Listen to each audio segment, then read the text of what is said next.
Say you're downloading an app. You get a prompt asking for permissions to access your data in various ways.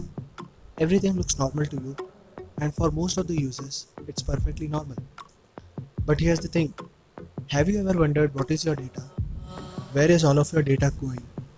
How is your data protected? What will happen if it's not protected? What are the laws surrounding data privacy? How is your data used? Do companies really need your data for showing you personalized content? Well, if not, then don't worry. We are going to do that for you. Yes, it's going to be that kind of a video where we explore all of this. Also, please understand that this will be in the context of India. With that being said, let's dive right into the video.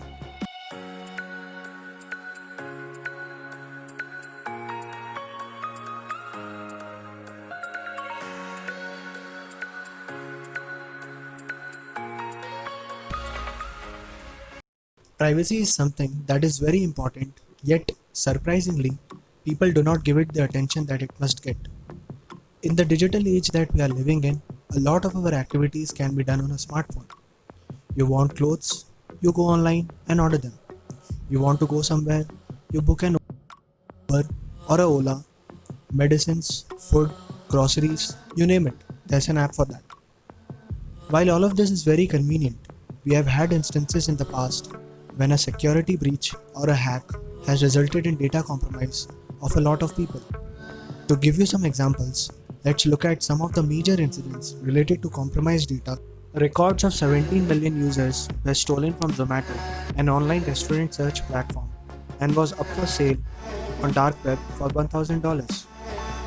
Data breach by unauthorized access to servers of Reliance Jio resulted in the release of users' data like name, email ID, SIM activation date, telecom circle, and alternate number on a website. However, according to officials, sensitive details like Aadhaar or PAN card remained unaffected. Global fraudsters cleaned $45 million across ATMs worldwide. This affected Pune-based Electra card systems and Bangalore-based Enstage. Both of these companies specialized in processing payment transactions. Because these two companies maintained a database of prepaid cards on their servers, the hackers got access to the data and could erase the limits and reinstate balances. Names and phone numbers of approximately 300 million Indian users of Truecaller were leaked and made available for sale on dark web. This included 1.9 million email addresses, 1.8 million subscriber photos, and 20 million Facebook IDs. Sounds scary, right? Well, these were some of the examples of massive data breaches that have happened in India. We are sure there are others, but we thought these deserve special attention. You must be thinking that the data you share with the government or a public service enterprise must be safe, because at the end of the day, they are with the government. Well, not exactly. Remember the debate around net neutrality?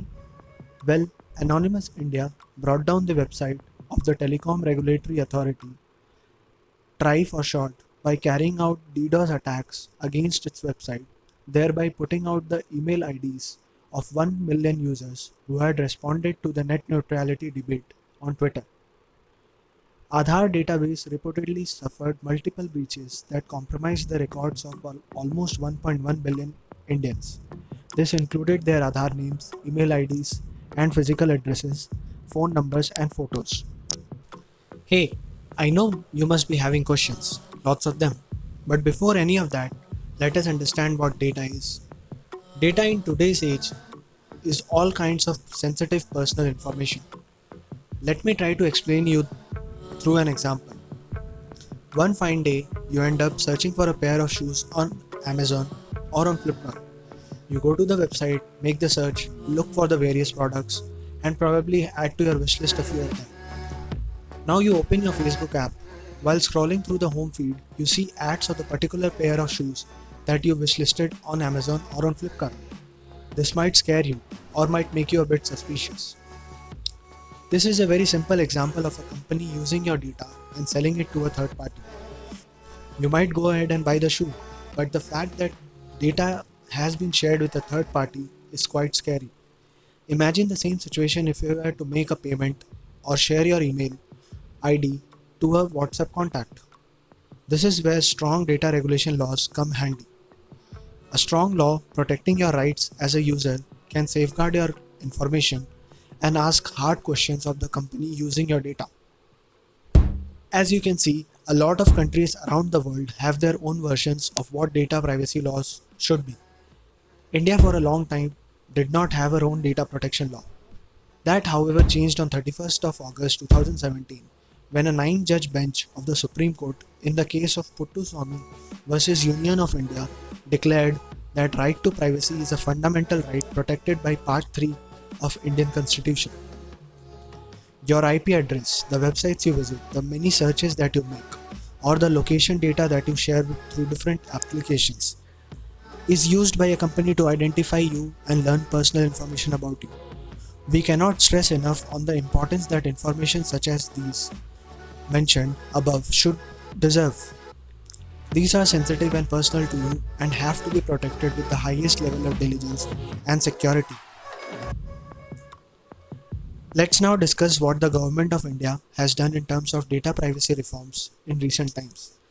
Mr. Ravi Shankar Prasad, who is the Minister of Electronics and Information Technology, introduced the Personal Data Protection Bill 2019 to Lok Sabha on 11th of December 2019. The bill was prepared under the leadership of Supreme Court Judge B. N. Srikrishna. It spells out a framework for handling quote-unquote sensitive personal information, including its processing by public and private entities. It also specifies guidelines on storage and processing of personal data, consent of individuals, penalties and compensation, code of conduct, and an enforcement model. However, there are some sections in the law that are a bit complicated and do the exact opposite of what a data privacy law must do. One such dubious part is Section 35, which, according to some, puts power in the hands of the central government and specifically makes it a party, judge, and adjudicator of its own cause. There are no checks and balances. In fact, B. N. Srikrishna himself cautioned that the bill has the ability to turn India into an Orwellian state. If you want detailed information on the various aspects of the bill, then please make sure to check the description box. We will leave you links for your further research. Meanwhile, did you know that escapism in difficult times, such as the one the world is witnessing, can enable an individual to relax and take out the negativity in their life? But prolonged escapism can make an individual lose the ability to cope and manage the hardships in life.